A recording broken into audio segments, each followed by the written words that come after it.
My name is Claire, and at 29 years old, I found myself standing outside the mahogany doors of Hartley & Associates law firm, clutching a voicemail that would change everything. Mr. Hartley had called about my grandmother's will reading, but when I arrived, my aunts and uncle blocked my entry, announcing they'd already divided everything. "You weren't invited for a reason," they said.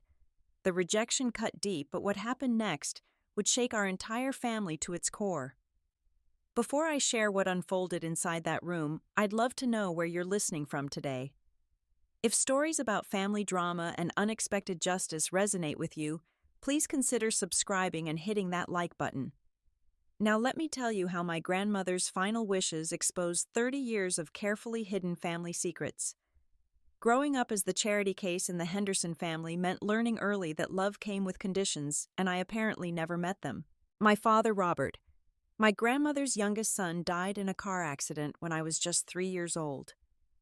The memories I have of him are foggy, like looking through frosted glass, but I remember his laugh and the way he'd toss me in the air while my mother watched nervously from the doorway. 4 years after his death, my mother Linda remarried and moved to Australia, with her new husband leaving me behind. She said it would be temporary just until they got settled, but temporary stretched into forever, and at 7 years old, I became my grandmother Maggie's responsibility. The family never let me forget I was a burden they hadn't asked for. Aunt Patricia, the eldest of grandmother's children at 55, made it her personal mission to remind me daily that I was living on charity. She had this way of smiling while delivering the cruelest words, her perfectly manicured nails tapping against whatever surface was nearby, as she explained how much my presence cost the family. Her favorite topic was how my education expenses could have funded her daughter Jennifer's study abroad program, or how the room I occupied in grandmother's house should have been converted into the library Patricia always wanted. Aunt Dorothy, 52, and perpetually in Patricia's shadow, perfected the art of fake sweetness. She'd bring me clothes from discount stores, always a size too small, and announce loudly at family gatherings how generous she was being to the poor orphan child. Her son Brandon would snicker from across the room, already learning that I was somehow less than them, though none of us could have articulated why. Dorothy had this habit of patting my head like I was a stray dog she was reluctantly feeding her touch, always slightly too firm, her smile never reaching her eyes. Uncle Thomas, the youngest at 48, was perhaps the most disappointing of all. Where Patricia was cruel and Dorothy was false, Thomas was simply weak. He'd watch his sisters torment me and say nothing, occasionally offering a sympathetic glance when no one was looking. His wife Sandra barely acknowledged my existence, and their twin boys Marcus and Mason learned early that I wasn't really family, just someone who lived with Grandma. The cousins treated me like an unpaid servant at family gatherings.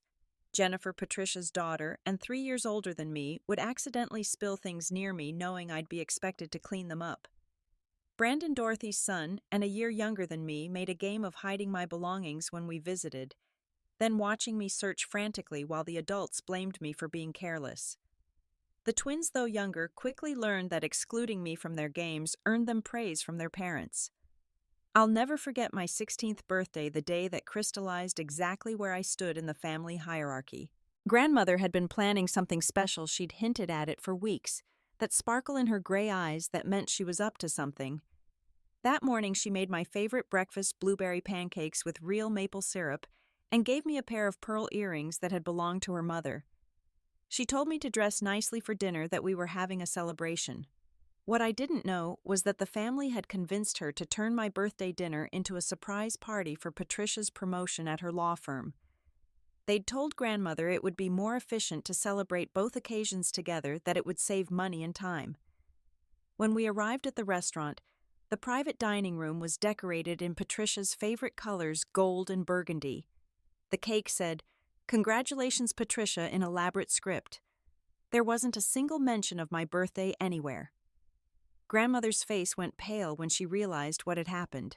She stood up to say something, but Patricia quickly started her speech about family support and achievements, drowning out any protest. I sat there for 2 hours invisible while they toasted Patricia's success. The waiter, confused by the seating arrangement, kept trying to serve me last, assuming I was someone's assistant. when grandmother finally insisted they acknowledge my birthday. Patricia laughed and said birthdays were for children, and at 16, I should be focusing on my future instead of cake and presents. But grandmother saw everything, remembered everything, and in her quiet way she began teaching me lessons the others would never receive. Every Sunday morning, while the rest of the family slept off their Saturday night indulgences, grandmother and I would have tea in her garden. She'd use her good china, the Wedgwood set, with the delicate blue flowers that Patricia had already claimed for when grandmother passed. During those morning sessions, she taught me about more than just proper tea etiquette. She showed me her investment portfolios, explaining compound interest and dividend yields, while the morning dew still clung to her roses. She taught me to read financial statements over scones and jam her weathered hands, pointing out the important numbers while birds sang in the oak trees. She'd tell me stories about building her late husband's construction business into an empire after his death, how she'd faced down board members who thought a widow couldn't possibly understand commercial real estate. Those lessons came with cryptic comments that only made sense later. She'd say things like, "Patience is a luxury only the truly powerful can afford," or "the best revenge is a life well lived." But sometimes a little actual revenge doesn't hurt. When I'd ask what she meant, she'd just smile and pour more tea, that mysterious glint in her eyes that I'd inherited but didn't yet understand. On my 21st birthday, she gave me a jade bracelet that had been in her family for generations. Patricia had been eyeing it for years, dropping hints about how well it would match her complexion. When grandmother clasped it around my wrist, she whispered that jade was strong but could shatter if handled carelessly, and that sometimes the most valuable things needed to be hidden until the right moment. I thought she was talking about the bracelet. I was wrong. The last 2 years brought changes that shifted everything. Grandmother's health began declining gradually, at first just small things like forgetting where she put her reading glasses or getting winded climbing stairs. But the family noticed, and suddenly everyone's interest in visiting increased dramatically. Patricia started coming for weekly dinners instead of monthly ones, always with paperwork she needed grandmother to review. Dorothy began calling daily, her voice dripping with concern that fooled no one. Thomas started bringing his boys around, teaching them to call her Gigi and hug her for uncomfortably long periods. Meanwhile, I'd graduated from nursing school and started working as a pediatric nurse at Children's Hospital of Philadelphia. The 12-hour shifts were exhausting and often extended to 14 hours when we were short-staffed, but I still visited grandmother every day. I'd arrive at 5:30 in the morning before my shift, or at 8 in the evening, after sometimes still in my scrubs with cartoon characters printed on them. We'd have our tea, though by then she'd switched to decaf, and she'd ask about my patients, remembering their names and conditions with remarkable clarity. The family criticized my dedication, calling it neglect. Patricia announced at Thanksgiving that it was shameful how I only spent an hour a day with the woman who'd raised me, conveniently ignoring that her weekly dinners lasted exactly 45 minutes and always included requests for money. Dorothy suggested I was intentionally working long hours to avoid caring for grandmother, though she herself hadn't stayed overnight once despite living only 20 minutes away. Thomas mumbled something about family responsibilities while checking his phone, having arrived late and planning to leave early. 8 months ago, everything accelerated when grandmother was diagnosed with terminal pancreatic cancer. The doctor, a kind woman named Dr. Shannon Ross, delivered the news gently but honestly. 6 months to a year, maybe 18 months with aggressive treatment. Grandmother took the news with remarkable grace, squeezing my hand and asking about quality of life rather than quantity. The family, when informed, had different priorities entirely. Patricia arrived at the hospital with a briefcase full of documents within 2 hours of hearing the diagnosis. While grandmother was still processing the news, Patricia was explaining the importance of getting affairs in order, sliding papers across the hospital tray table for signatures. Power of attorney forms, property transfer documents, and living will arrangements that all somehow benefited Patricia directly. When I tried to intervene, she dismissed me with a wave, saying adults were talking. Dorothy took a different approach, arriving with a notebook and camera. She began cataloging grandmother's belongings under the guise of helping organize things. She'd photographed jewelry pieces, claiming she was creating an inventory for insurance purposes. She'd measure furniture and artwork, saying she wanted to make sure nothing got lost in the confusion of illness. Once I caught her in grandmother's bedroom at 2 in the morning going through the safe. She claimed she was looking for insurance papers, but the jewelry boxes were open and scattered across the bed. Thomas, true to form, was less subtle but equally opportunistic. He'd bring property deeds and financial statements to Sunday dinners, spreading them across the dining table between courses. He needed grandmother's advice, he said, about his own investments. Could she explain again how she'd structured the real estate holdings? What about the offshore accounts she'd mentioned years ago? His wife Sandra would sit silently, occasionally nudging him when his questions became too obvious. I took Family Medical Leave Act time from work to become grandmother's primary caregiver. The hospital administration wasn't happy. We were already short-staffed, but I couldn't leave her to face this alone. I moved back into her house, setting up a medical bed in the main floor guest room when stairs became impossible. I learned to manage her medications, timing the anti-nausea drugs perfectly with the pain management schedule. I coordinated with hospice nurses, physical therapists, and nutritionists, creating a care plan that prioritized her comfort and dignity. For 3 months, I slept on a cot beside her bed, waking every 2 hours to check her pain levels and adjust her position to prevent bed sores. I became an expert at reading her micro-expressions, knowing when she needed water before she asked when the pain was breaking through, despite the medication, when she just needed someone to hold her hand and remind her she wasn't alone. The family called me dramatic, said I was making a show of my devotion. During this time, grandmother hired Rose Martinez, a 60-year-old retired nurse who'd specialized in end-of-life care. Rose was supposedly there to help with the medical needs, but she became so much more. She had keen eyes that missed nothing and a spine of steel when it came to protecting her patients.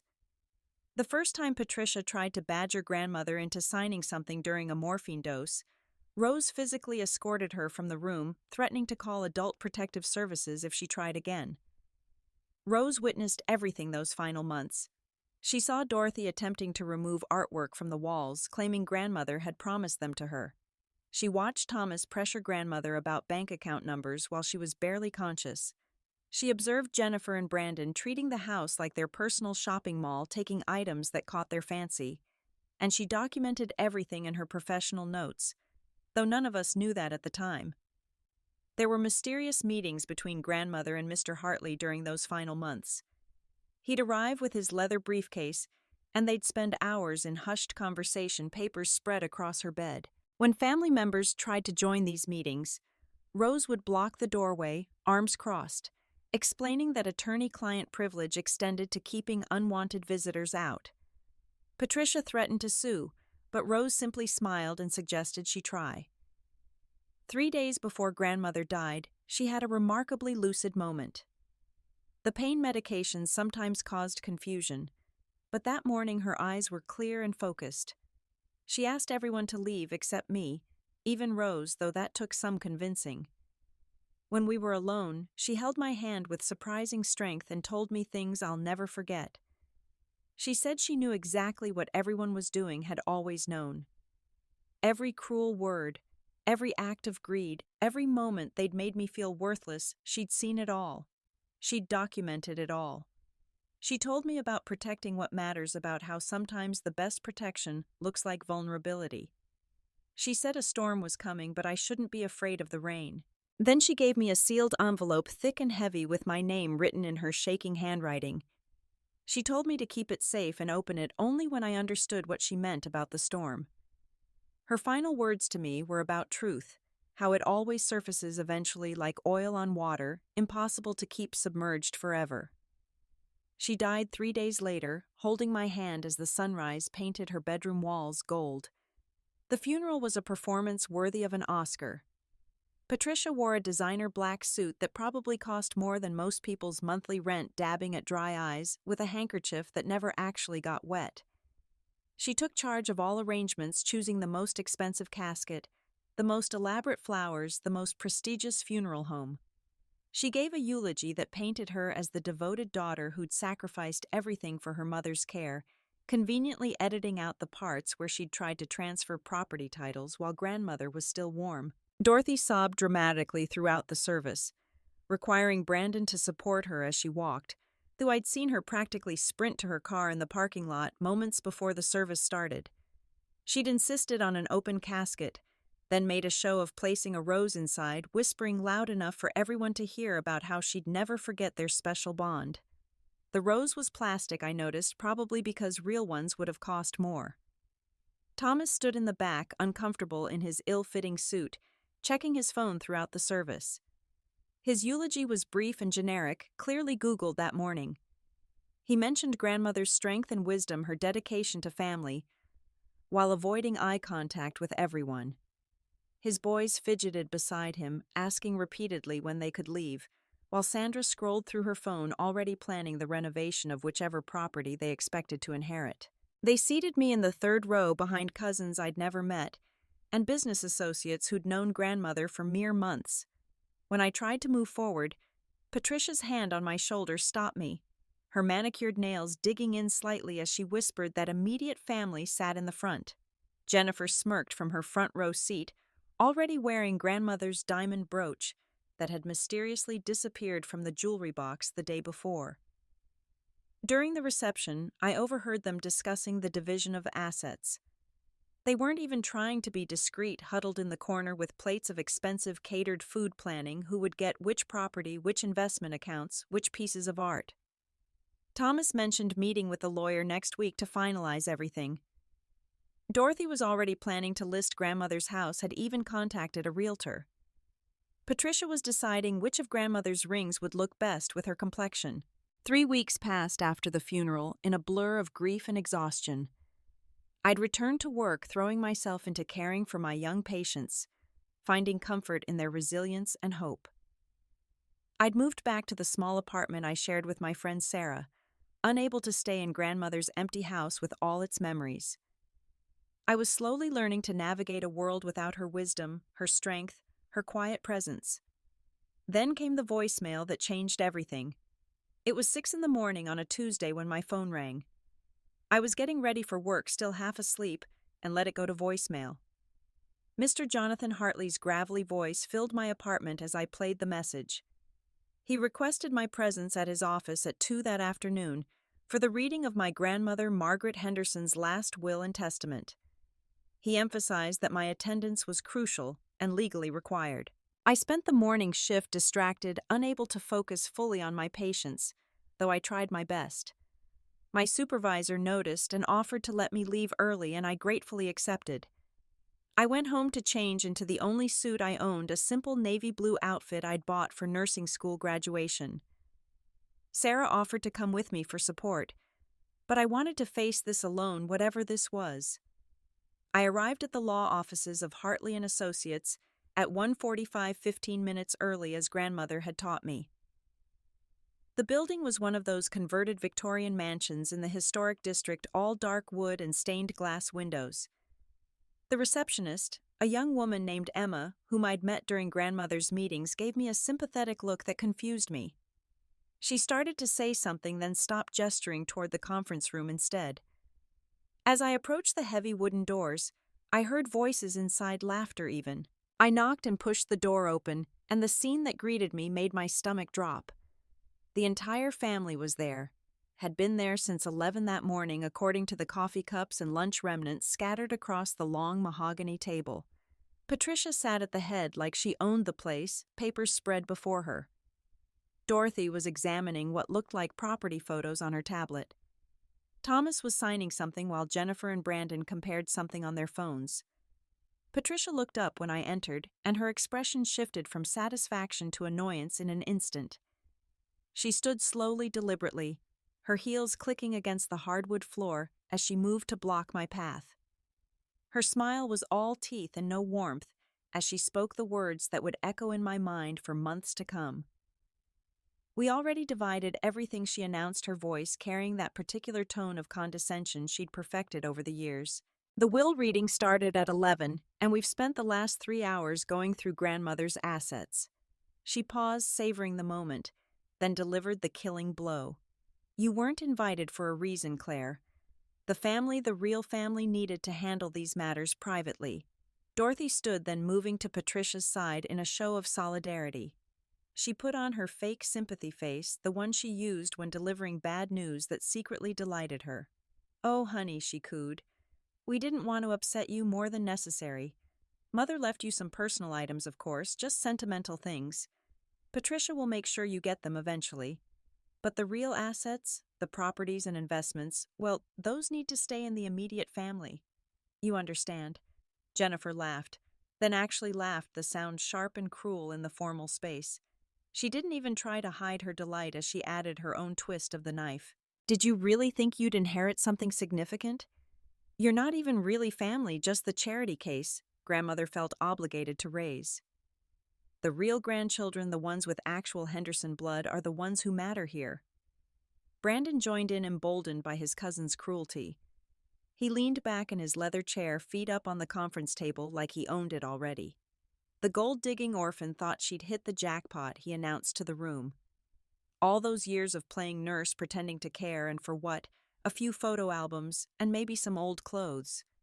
His mother tried to shush him, but her heart wasn't in it, her smile betraying her agreement. I stood there frozen, as years of small cruelties crystallized into this moment of ultimate betrayal. I looked at Thomas, hoping for something, anything, but he just stared at the table, signing whatever papers Patricia put in front of him. His wife Sandra was already on her phone, likely telling her friends about their windfall. The twins were playing games on their tablets, oblivious to the devastation happening in front of them. I found my voice finally, though it came out smaller than I intended. "Mr. Hartley called me," I said, holding up my phone as if it were evidence. "He specifically requested my presence at 2 o'clock for the will reading." "There must be some mistake. I'm supposed to be here." Patricia's laugh was cold and sharp. "There's no mistake, dear." Mr. Hartley was confused about the time. "The reading was at 11 for family only." She emphasized the last two words, making sure I understood exactly where I stood. "We've already signed everything, transferred titles, distributed the liquid assets. It's all done. Legal. Binding." She pulled out a document, waving it in my face. "This is Mother's will from 5 years ago. It clearly states that her estate is to be divided among her 3 children or their heirs if they predecease her. Since your father is gone and you're not technically his legal heir since he died before inheriting anything, you get nothing substantial." Dorothy pulled out a small box from her purse, making a show of being generous. "We did set aside some things for you," she said, pushing the box across the table. "Grandmother's reading glasses, some letters your father wrote her, a few photographs. Sentimental value only, but I'm sure they'll mean something to you." Her tone suggested they meant nothing at all. The room started to spin slightly as I processed what was happening. 3 hours they'd been here, dividing up Grandmother's life like vultures over carrion. 3 hours of deciding my fate without me present, erasing me from the family narrative as efficiently as they'd erased me from everything else. I thought about the envelope Grandmother had given me, still sealed in my apartment, and her words about storms and truth. Patricia called building security, then claiming I was trespassing and disturbing a private legal proceeding. 2 guards appeared within minutes, clearly uncomfortable with the situation, but obligated to respond. They stood awkwardly by the door as Patricia explained that I needed to be escorted out, that I had no legal right to be there, that I was making threats. I hadn't said a word beyond my initial protest, but truth had never been Patricia's strong suit. As I turned to leave, maintaining what dignity I could muster, Emma, the receptionist, appeared at my elbow. She leaned in close, her voice barely a whisper, and told me to wait in the cafe downstairs. "Mr. Hartley needs to speak with you," she said, "but not here, not with them watching." She squeezed my hand briefly, a gesture of support that nearly broke my composure. The family celebration followed me out the door. I heard champagne being opened, Patricia proposing a toast to their mother's memory and their family's future. Dorothy was already on the phone with a contractor discussing renovations to Grandmother's house. Jennifer was telling Brandon about her plans for a destination wedding now that money was no object. The door closed on their laughter, cutting it off like a knife. I sat in the cafe downstairs, a quaint little place called Margaret's Corner, that I only later realized was named after my grandmother. The irony wasn't lost on me as I ordered a tea. I couldn't drink, my hands shaking too badly to hold the delicate china cup steady. The elderly owner, Mrs. Chen, brought me tissues without being asked, patting my shoulder gently before retreating to give me privacy. I finally opened the envelope grandmother had given me, my fingers trembling as I broke the wax seal she'd insisted on using. Inside was a single brass key and an address I didn't recognize written in her careful script. Below that, a note in her handwriting that I read 3 times before it fully registered. When they show their truth, show them mine. The truth is in the walls where we had our first tea. All my love, your true grandmother Maggie. The key was old, worn smooth in places from use. The address was in the historic district not far from where I sat. I turned these objects over in my hands, trying to understand their significance while my world tilted on its axis above me. 40 minutes passed, maybe 45 time, moving strangely in the aftermath of devastation. Mr. Jonathan Hartley appeared in the cafe exactly 1 hour after I'd been escorted from his conference room. He looked every one of his 60-odd years, his usually impeccable suit slightly rumpled, his face flushed with what I would later learn was barely controlled fury. He sat down across from me heavily like his bones hurt, and signaled Mrs. Chen for coffee black before turning his attention to me. His first words were an apology delivered with genuine remorse that surprised me. Miss Clare. He began using the formal address he'd always insisted on. I need to apologize for what just occurred in my office. In 40 years of practicing law, I have never witnessed such a blatant display of greed, cruelty, and quite frankly, criminal behavior. What your family and I use that term loosely just attempted is not only morally reprehensible, but legally actionable. I started to speak to ask what he meant, but he held up a hand, pulling out a leather portfolio from his briefcase. Before I explain everything, he said, I need you to understand that what happened upstairs was not a legal will reading. Your family insisted on using a will from 5 years ago, one that I told them repeatedly had been superseded. They refused to listen, threatened legal action if I didn't proceed with what they called the real will, and actually attempted to physically prevent me from accessing your grandmother's most recent legal documents. He pulled out a document different from what Patricia had waved at me, this one, with a more recent date, and multiple official seals. This, he said, placing it before me, is your grandmother, Margaret Henderson's actual last will and testament created 18 months ago, properly witnessed, notarized, and filed with the state. He paused, allowing me to see the date. The official stamps, the signatures. Your family has spent the last 3 hours dividing assets based on an outdated document that has no legal standing whatsoever. The truth about the will's creation began to unfold as Mr. Hartley explained. 18 months ago, your grandmother came to me with a very specific request. She wanted to create an ironclad will that would stand up to any challenge, any contest, any attempt at manipulation. She knew what her children were capable of and wanted to ensure her true wishes were honored. He pulled out a tablet showing me a video file. She also insisted on video recording the signing with multiple witnesses to prevent any claims of undue influence or mental incapacity.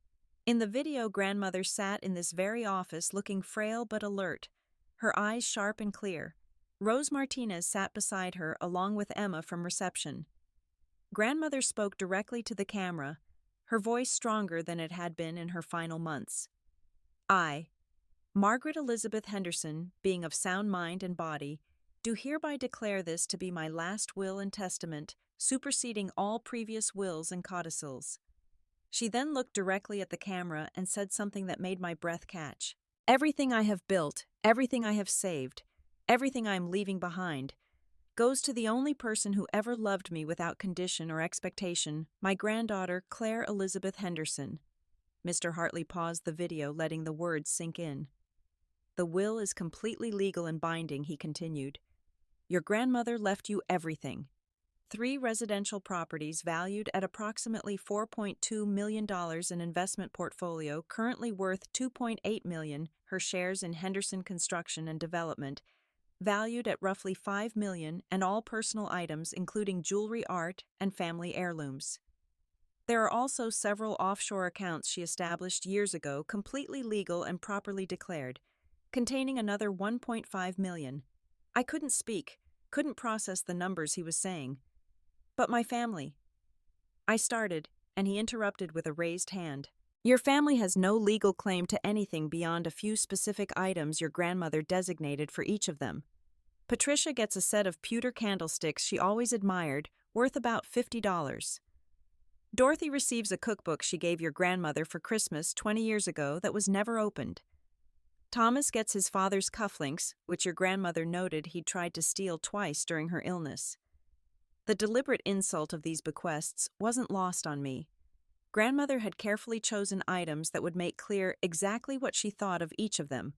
Mr. Hartley continued pulling out more documents. There's also a detailed letter your grandmother wrote explaining her decisions, which I'm required to read to all beneficiaries. Your family refused to let me read it upstairs, but legally they have to hear it. We'll be scheduling another meeting where they'll have no choice but to listen. He then explained what the family had done in their premature celebration. In the last 3 hours, they've committed multiple crimes. They've accessed bank accounts using outdated documentation, which constitutes fraud. Patricia has already transferred the title of the downtown property to herself, forging documents in the process. Dorothy has sold several pieces of jewelry to a dealer, pieces worth approximately $300,000. Thomas has attempted to liquidate investment accounts, though fortunately the bank flagged the suspicious activity and froze the transactions. The legal implications were staggering. Mr. Hartley had already begun damage control. I've filed emergency injunctions with the court, he explained. Asset freeze orders are being processed as we speak. The properties they've already moved into will have eviction notices served tomorrow morning. The bank accounts have been frozen pending investigation. He pulled out his phone, showing me a series of emails from various institutions confirming the actions. Your grandmother gave me power of attorney specifically to handle this situation if it arose. She knew they would try this. I thought about grandmother's final words about truth surfacing like oil on water. She'd orchestrated all of this knowing exactly how her children would behave, planning for their greed and cruelty. Mr. Hartley seemed to read my thoughts.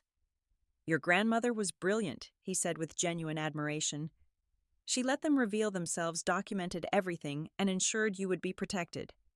Rose Martinez, her caregiver, was actually a licensed private investigator your grandmother hired.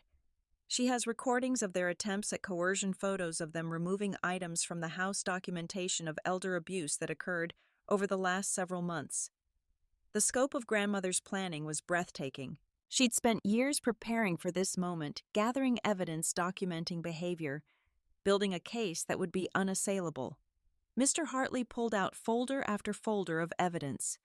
Bank statements showing Patricia embezzling from the company over 5 years, private investigator reports of Dorothy's affair, and subsequent blackmail attempts against your grandmother's psychological evaluations suggesting Thomas's gambling addiction and financial desperation. She knew everything and used it to protect you. As we sat there, Mr. Hartley's phone began buzzing with calls from the family.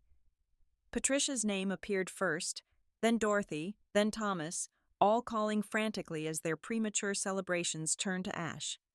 He ignored them all, focusing on explaining the next steps. There will be a formal reading next week where they'll be informed of the actual will. They'll likely contest it, but they have no grounds. The video evidence, witness testimonies, and documentation make it incontestable. They can waste money on lawyers, but the result is predetermined. He handed me a business card for a security company. Your grandmother also arranged for personal security for you during this transition period. She was concerned about how they might react when they learned the truth. The security team will be discreet, but present, ensuring your safety. It seemed excessive, but given what I'd witnessed upstairs, perhaps grandmother knew her children better than I'd realized. The family's downfall began that very evening with a series of increasingly hysterical voicemails. Patricia called 17 times between 6 and midnight, her messages escalating from cold fury to screaming threats. "The estate is frozen," she shrieked in one message. "You did this, you manipulative little witch. You turned our mother against us. You've been planning this for years, haven't you? Playing the perfect granddaughter while poisoning her mind against her real children." Dorothy's messages were different but equally disturbing, alternating between sobbing manipulation and vicious accusations. "Claire, sweetheart," she began one message, "surely we can work this out like family. We raised you after all, we deserve something for that sacrifice." Then minutes later, another message, "You ungrateful parasite, living off our mother's charity and then stealing everything from us. Brandon's education, Jennifer's wedding, all ruined because of your greed." Thomas left only one message, his voice slurred from alcohol. "You know Patricia's right," he said, the words running together. "You're not really family. Dad would be ashamed of what you've done, taking advantage of a sick old woman, manipulating her into cutting out her own children. There are consequences for things like this, Claire. People don't forget. People don't forgive." The cousins took to social media instead of voicemails, posting accusations and lies across every platform.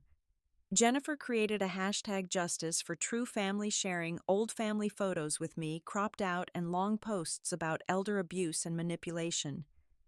Brandon posted my work information, encouraging people to call the hospital and report me for stealing from a dying woman. The twins, guided by their parents, made a video claiming I'd prevented them from saying goodbye to their grandmother, though they'd visited exactly twice during her final year. The legal proceedings began in earnest 3 days later. The cease and desist letters were delivered by courier to each family member, requiring them to vacate the properties they'd occupied and return all removed items. Patricia was served at her law firm, causing a scene that would later contribute to her suspension from practice. Dorothy received hers at the country club during her weekly tennis game, her hysteria causing such a disturbance that her membership was permanently revoked. Thomas was served at the casino, where he'd been trying to use grandmother's credit cards to fund his gambling. The family was given 72 hours to return everything they'd taken and vacate the properties. Patricia had already moved into the downtown penthouse, hiring decorators and planning renovations. She'd thrown out grandmother's carefully curated art collection, replacing it with modern pieces that clashed with the classical architecture. The eviction notice sent her into a rage that resulted in destroyed property and a police escort from the building. Dorothy had been living in the beach house for 2 weeks, had already rented out her own home on a yearly lease, confident in her new acquisition. When the sheriff arrived with the eviction notice, she barricaded herself inside, live streaming the event and claiming she was being illegally removed from her rightful inheritance. It took 6 hours and a court order to remove her, and she damaged significant portions of the property in protest. Evidence of their crimes emerged rapidly once investigations began. Rose Martinez testified in a deposition, providing recordings and documentation that painted a horrifying picture of the family's behavior. There was video of Patricia attempting to force grandmother to sign documents while she was heavily medicated, grandmother's weak voice saying no repeatedly while Patricia guided her hand. There were recordings of Dorothy going through grandmother's things while she slept, cataloging valuables and discussing their sale prices on the phone. There were photographs of Thomas removing paintings from the walls during grandmother's final hospitalization, claiming he was taking them for safekeeping. The financial forensics revealed even more damaging information. Patricia had been embezzling from Henderson Construction for 7 years, using her position as legal counsel to hide fraudulent invoices and false consulting fees. She'd stolen nearly $800,000 funding her lifestyle, while grandmother's company struggled with mysterious financial shortfalls. When confronted with the evidence, she tried to blame it on accounting errors, then on Dorothy, finally, on me, claiming I'd fabricated everything. Dorothy's situation was equally damaging, but more personally cruel. She'd been having an affair with grandmother's doctor, the very physician who'd recommended unnecessarily expensive treatments that drained grandmother's liquid assets.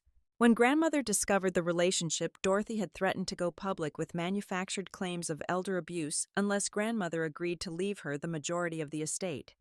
The blackmail attempts were all documented in emails Dorothy thought she'd deleted, but that the forensic team recovered.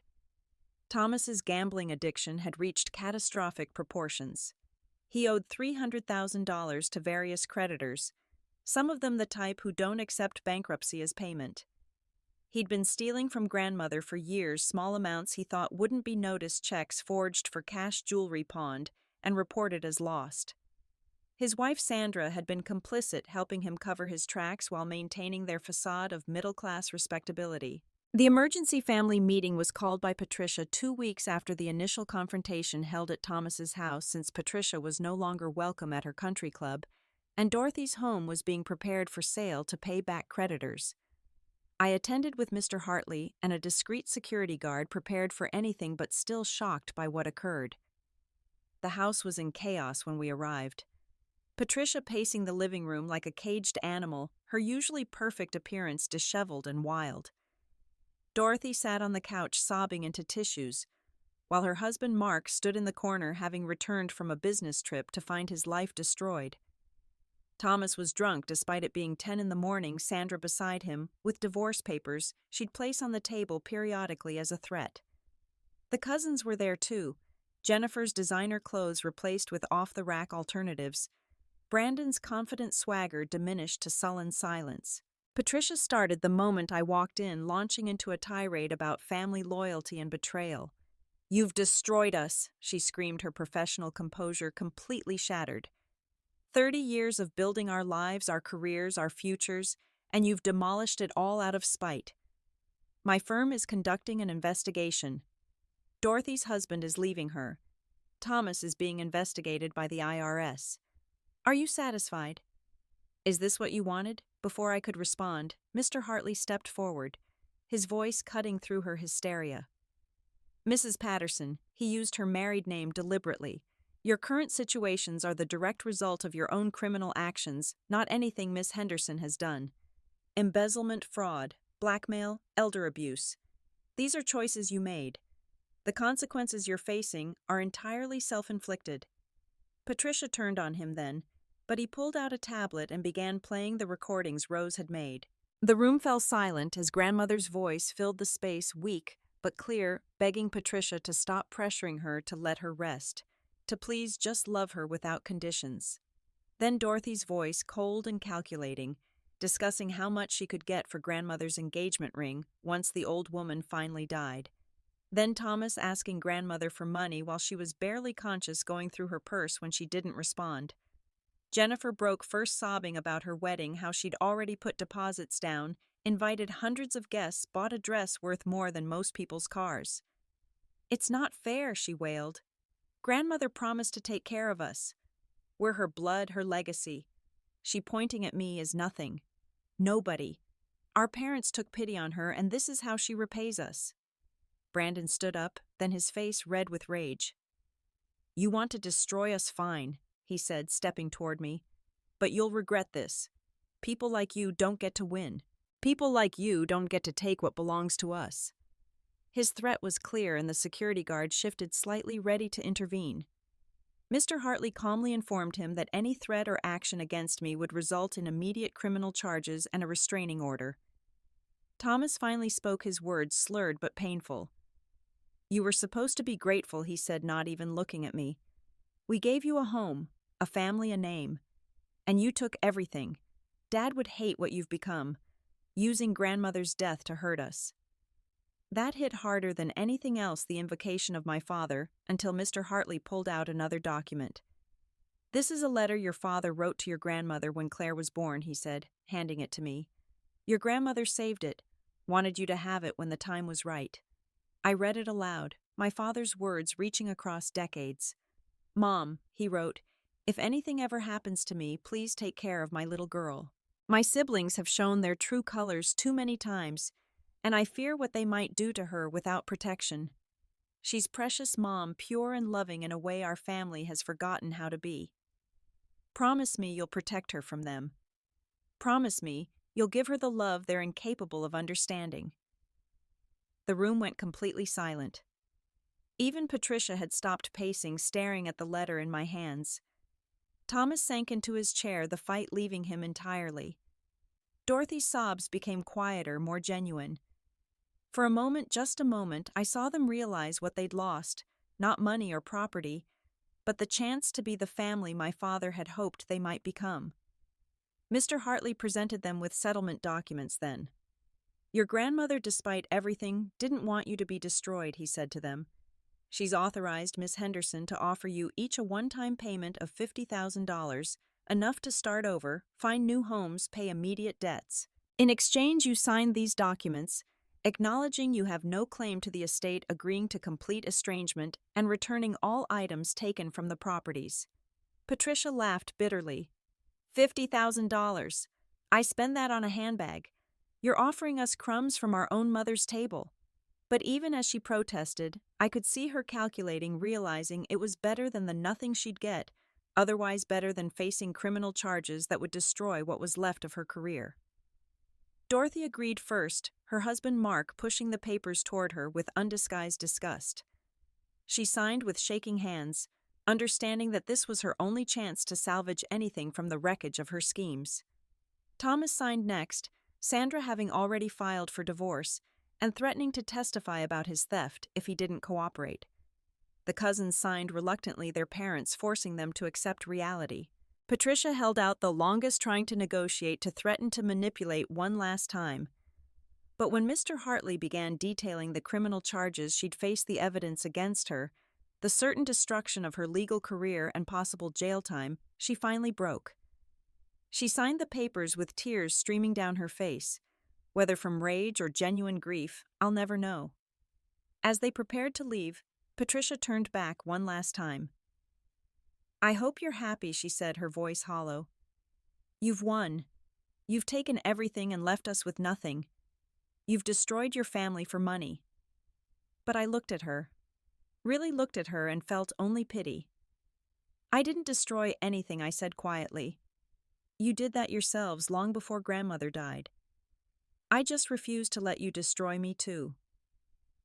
After the family dispersed that day, scattering to their diminished lives and bitter resentments, I finally went to the address grandmother had left me. It was a small Victorian house just 3 blocks from the law office, painted in soft blue with white trim window boxes full of the petunias grandmother loved. The key fit perfectly in the old brass lock, and I stepped into a space that took my breath away. It was a perfect replica of grandmother's tea room, from her main house down to the Wedgwood china displayed in the cabinet and the portrait of my father hanging over the fireplace. But there was more. The walls were lined with filing cabinets, each meticulously labeled by year and person. 30 years of documentation, surveillance recordings, photographs, everything grandmother had collected about her children's behavior, their cruelties, their crimes. In the center of the room sat a small tea table with 2 chairs, and on the table was a letter addressed to me in grandmother's handwriting. I sat down in what had clearly been her chair, the fabric still holding the faint scent of her lavender perfume, and opened this final message. "My dearest Claire," she began, "if you're reading this, then everything has proceeded according to plan. I know you're probably confused, hurt, perhaps even angry with me for orchestrating such an elaborate deception. But please understand, everything I did was to protect you and to finally hold my children accountable for their choices. This room contains the evidence of 30 years of watching my family destroy itself with greed and cruelty. I documented everything not out of malice but out of necessity, knowing that someday the truth would need to be revealed." The letter went on to explain how she'd built her fortune quietly, secretly, never letting her children know the true extent of her wealth. She'd presented herself as comfortably middle class while building a real estate empire, making shrewd investments, growing the construction company into something worth millions. She knew that wealth would only amplify their worst traits, so she hid it, watching, waiting, documenting their behavior when they thought no one was paying attention. She wrote about my father, how different he'd been from his siblings, how his death had broken something in her that never fully healed. When my mother left me with her, she saw it as a second chance, an opportunity to raise one good person in a family that had lost its way. Every cruel word they spoke to you, she wrote. Every moment they made you feel worthless, I documented. Not because I was passive, but because I was building a case. They showed you who they were, and now the world knows too. Rose Martinez arrived while I was reading, using her own key to enter. She wasn't just a caregiver or private investigator, she explained. She was grandmother's friend, one of the few people who knew the full truth. She'd helped plan everything from the fake will reading to the family's predictable response. "Your grandmother was remarkable," Rose said, settling into the other chair. She turned her pain into purpose, her disappointment into determination. She wanted you to have everything not as revenge, but as justice. Over the following days, Rose helped me understand the full scope of grandmother's planning. Every detail had been considered, every contingency planned for. She'd even arranged for counseling, knowing I'd need help processing not just the grief of losing her, but the trauma of finally seeing my family's true nature exposed. Dr. Williams, the therapist, specialized in family trauma and had been briefed on the situation, ready to help me navigate the complex emotions that followed. The properties grandmother left me each had their own story. The penthouse downtown was where she'd actually lived most of the time, not the suburban house the family knew about. It was elegant but warm, filled with photos of my father and me, none of the other family members. The beach house was her retreat, where she'd go to write and think, its library containing journals dating back 50 years. The mountain cabin was where she'd spent honeymoons with grandfather. The only place she felt his presence still she'd written. The company Henderson Construction and Development was more than just a business. The employees, some who'd worked there for 20 years, welcomed me with genuine warmth. They'd known about grandmother's plans, many of them having witnessed the family's greed firsthand. The board of directors, handpicked by grandmother, had been prepared for the transition. They'd protected the company from Patricia's embezzlement, documented everything, waited patiently for justice. I discovered that grandmother had been anonymously funding numerous charities, particularly those supporting orphaned children and elderly people abandoned by their families. She'd created scholarships at the nursing school I'd attended, funded the pediatric ward where I worked, donated playground equipment to schools in underprivileged areas. Her generosity had been quiet, but profound, touching thousands of lives without seeking recognition. The first months after inheriting everything were harder than I'd expected. The wealth didn't bring instant happiness, only a different kind of isolation. I continued working at the hospital, finding comfort in the familiar routine, the innocent faces of my patients who didn't know or care about my inheritance. But rumors spread quickly, and suddenly colleagues treated me differently, some with resentment, others with uncomfortable deference. Sarah, my roommate and closest friend, was one of the few who remained unchanged. She helped me navigate the strange new world of wealth, joking about my insistence on still shopping at discount stores, teasing me about driving my old Honda when I could afford any car I wanted. She kept me grounded, reminded me who I was beneath the inheritance, helped me understand that grandmother's money didn't define me any more than my family's cruelty had. I started therapy with Dr. Williams twice a week, at first working through decades of trauma I'd normalized. We talked about the birthday parties I'd been excluded from, the family photos I'd been cropped out of, the constant reminders that I didn't belong. But we also talked about grandmother's love, the quiet lessons she'd taught me, the strength she'd helped me build. I began to understand that my family's treatment had shaped me, but hadn't broken me, had taught me empathy without stealing my ability to stand up for myself. Loneliness was my constant companion those first months. I'd lost not just grandmother, but any illusion of family I'd maintained. The holidays were the hardest, Thanksgiving dinner at a restaurant, because I couldn't bear to cook for one Christmas morning, opening gifts I'd bought myself just to have something to unwrap. I understood then why grandmother had created such elaborate rituals around our time together, how she'd fought the same loneliness with deliberate acts of connection and meaning. But slowly, I began building something new. Rose became a regular presence, our weekly teas continuing the tradition grandmother had started. She shared stories about grandmother I'd never heard, adventures from their younger years, the shrewd business decisions disguised as lucky guesses. Through Rose, I met other women who'd built themselves up from nothing, who understood that family could be chosen rather than inherited. I reached out to my father's relatives, people my aunts and uncle had told me were dead or uninterested. I found cousins in California who'd been told I didn't want contact, an aunt in Seattle who'd tried to reach me for years but been blocked by Patricia. They welcomed me with careful warmth, sharing stories about my father, filling in gaps in my history. They didn't want money, just connection, just to know the daughter of the brother they'd loved and lost. The company became a new kind of purpose.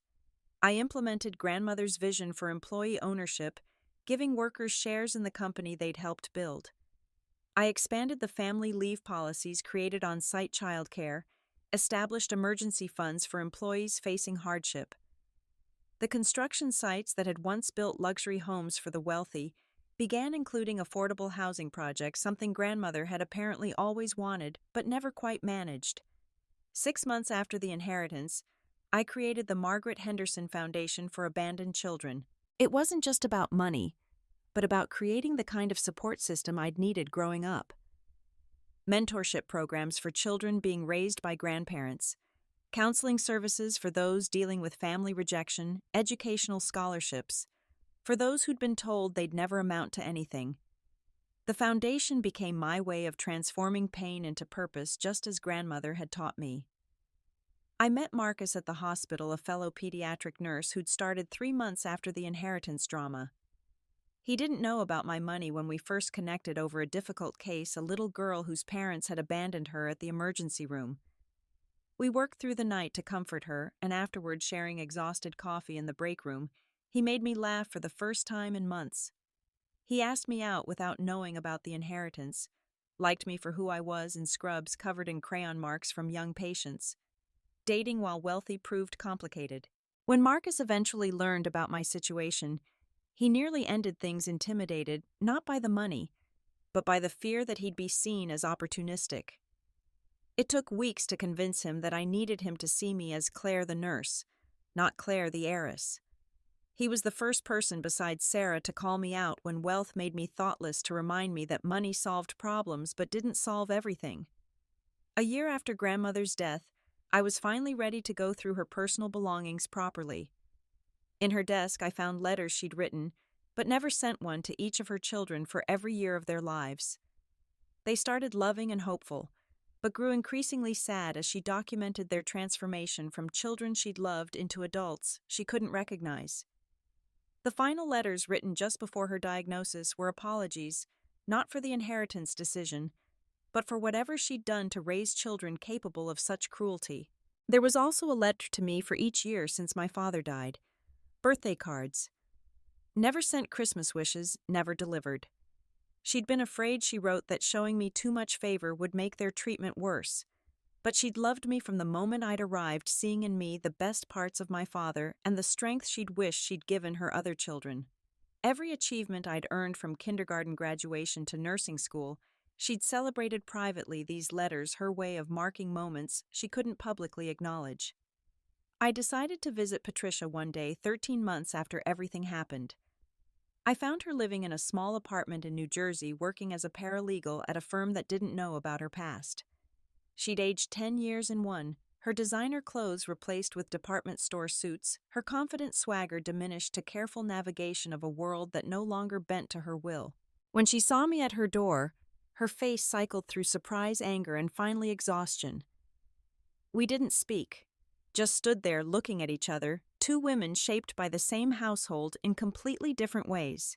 I handed her an envelope containing photos of grandmother from throughout the years, images Patricia wasn't in, because she'd been too busy to attend the events too important to waste time on family gatherings that didn't benefit her. She took them without a word, and I saw her hands shake slightly. As I turned to leave, she said quietly, so quietly, I almost missed it. She loved you more because you loved her first, without condition. We only loved what we thought we could get from her. I encountered Dorothy next, purely by accident, at a grocery store in Delaware, where she'd moved after her divorce. She was working as a cashier, her face drawn and tired, the fake sweetness replaced with genuine weariness. When she recognized me, she froze, perhaps expecting confrontation or cruelty. Instead, I simply placed my items on the belt and waited. As she handed me my receipt, she whispered that grandmother would be proud of who I'd become. It was the first honest thing she'd said to me in 29 years. Thomas sent a letter 6 months ago, 2 years after grandmother's death. His handwriting was shaky but clear, the words carefully chosen. He wrote about hitting rock bottom, losing everything, how it had forced him to finally face his addiction. He was in recovery, 90 days sober, working construction, ironically enough, though not for grandmother's company. He didn't ask for forgiveness or money, just wanted me to know that grandmother's final lesson, delivered through her will, had perhaps saved his life by forcing him to face himself. He signed it Uncle Thomas the first time he'd ever claimed that relationship with genuine intent. The cousins found their own paths. Jennifer married modest, her grand wedding dreams replaced with a courthouse ceremony, to a man who loved her despite her fall from grace. She sent a card. No return address, just writing that she was sorry for everything that losing the inheritance had taught her the value of what she'd had all along, a grandmother who'd loved her despite her cruelty. Brandon joined the military, perhaps finding in that structure the discipline his parents had never provided. The twins, still young enough to adapt, seemed to thrive away from their parents' toxic influence. One evening, while having tea in grandmother's room, I found one final hidden compartment in her desk. Inside was a USB drive labeled Simply Truth. It contained video recordings spanning 20 years, grandmother speaking directly to the camera, documenting not just the family's cruelties, but her own mistakes, her regrets, her hopes for redemption that never came. The final recording, made a week before her diagnosis, showed her at peace with her decision. "I'm not punishing them," she said to the camera, presumably to me. "I'm freeing them from the burden of wealth they couldn't handle responsibly. And I'm freeing you from the burden of trying to earn love that should have been given freely. Live your life, Claire. Live it fully and without apology. That's your inheritance more than any money or property. The freedom to be exactly who you are." The story could end there with neat lessons learned and justice served, but life continues beyond dramatic revelations. It's been 3 years now since grandmother died, and I've learned that inheriting millions doesn't erase the scars of childhood rejection, doesn't fill the hollow spaces where family should be, doesn't answer the question of why some people choose cruelty when love costs nothing extra. I still work at the hospital, though. Now I can afford to take the cases. Nobody else wants the children whose parents abandon them, whose families fail them, who understand too young that blood doesn't guarantee love. I see grandmother in their eyes sometimes, that mixture of strength and sadness, determination and loneliness. I tell them what she told me, that they are worthy exactly as they are, that someone's inability to love them is not their failure to be lovable. The properties serve new purposes now.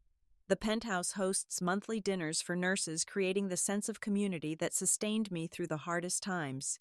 The beach house has become a retreat for families with children in long-term hospital care, a place to remember that life exists beyond medical equipment and diagnosis codes. The cabin remains private, my sanctuary. When the weight of inheritance feels too heavy, where I can sit with grandmother's journals and understand that she too struggled with loneliness, betrayal, the burden of seeing people clearly when rose-colored glasses would be so much more comfortable. Marcus and I married last spring in a small ceremony in grandmother's garden. Rose walked me down the aisle.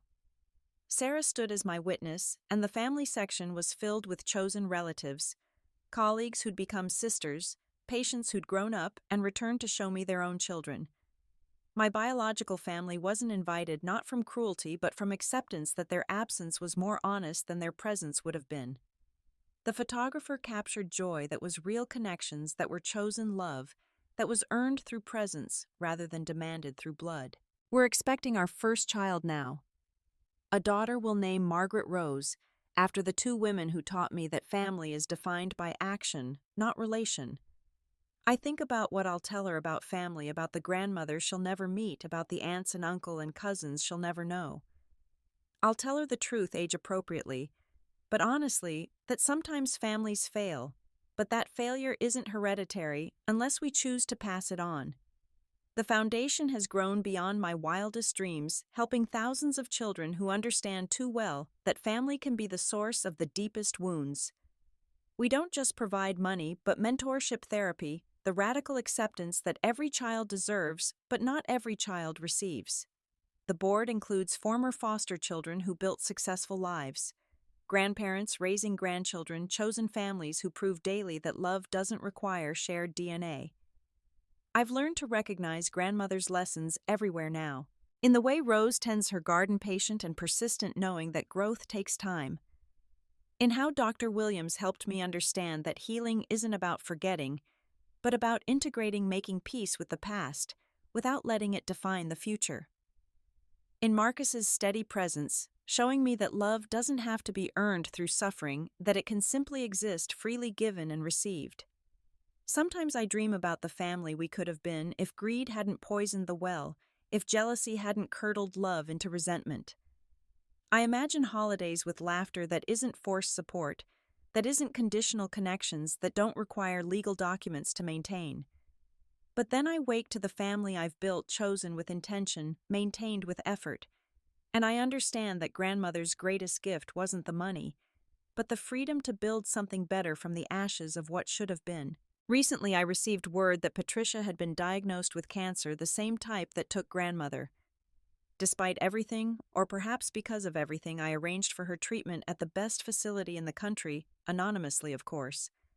Not because she deserves it, but because grandmother would want me to understand that revenge and justice aren't the same thing, that sometimes the best response to cruelty is a kindness that expects nothing in return.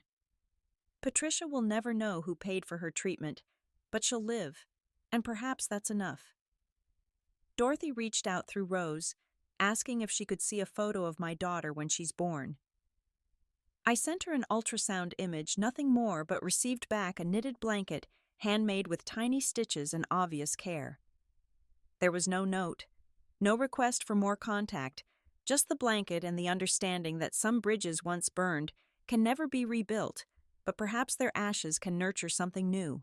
Thomas continues to send letters, not asking for anything, just sharing his recovery journey. "Tomorrow will be 500 days sober," he wrote recently. "Every day, I choose not to gamble is a day I honor Mom's memory better than I ever did when she was alive." I don't respond, but I read them, filing them with grandmother's letters, evidence that people can change even if relationships can't be restored. The truth grandmother wanted to surface has revealed itself to be more complex than simple greed or cruelty. It's about how families fail, how money corrupts, how children raised in the same house can become strangers to each other's hearts. But it's also about resilience, about choosing love despite its absence in childhood, about building something beautiful from broken pieces. The family that excluded me from that will. Reading thought they were taking everything, but they gave me something more valuable, the clarity to see that I'd never really lost anything worth keeping. As I sit here now in grandmother's tea room, surrounded by evidence of a life well lived, despite its disappointments, I understand that inheritance is more than money or property. It's the values we choose to carry forward, the lessons we learn from both love and its absence, the decision to be better than what we've known. Grandmother knew that excluding me from that first reading would hurt, but she also knew that sometimes we need to see people's true colors in full light before we can stop hoping they'll change. The lawyer had frowned when my aunt announced I wasn't invited for a reason, knowing what they didn't, that grandmother's love had taken the form of protection, that being excluded from their version of family was actually inclusion in something far more valuable. My name was the only one in the will that mattered, because I was the only one who'd loved without calculation, who'd shown up without expectation of reward, who'd held her hand through the darkness without checking my watch or asking about my inheritance. The room went deadly silent when they learned the truth, but that silence was just the beginning of understanding that love and money are not the same currency, that family is not a word, but a choice we make daily, and that sometimes the greatest inheritance is the freedom to walk away from those who never truly saw us and toward those who do. Grandmother's final gift wasn't millions in assets, but the permission to stop trying to earn love from those incapable of giving it, to stop making myself smaller to fit in spaces that were never designed to hold me. 3 years later, I can say with certainty that I would trade every penny to have one more morning tea with grandmother, one more lesson delivered with that knowing smile, one more moment of feeling truly seen and valued. But I also know she'd tell me that's exactly why she left me everything, because I'm the only one who would make that trade, the only one who understood that her true worth was never in her bank accounts, but in her fierce, protective, complicated love. The family I lost when they divided everything without me was never really mine to begin with. The family I've built since, with Rose's wisdom, Sarah's loyalty, Marcus's steadiness, and soon Margaret Rose's fresh beginning, is worth more than any will could contain. Grandmother knew that money would reveal their truth, but more importantly, She knew it would reveal mine. That given the choice between revenge and grace, I'd choose the harder path, the one she'd walked for decades, loving people who couldn't love her back while protecting the one person who could. So when people ask me about my inheritance, I tell them the truth. Not about the millions, the properties, the company, but about the real inheritance. The strength to stand alone when necessary, the wisdom to choose family rather than accept it as default, the understanding that love isn't measured in blood or money, but in presence and intention.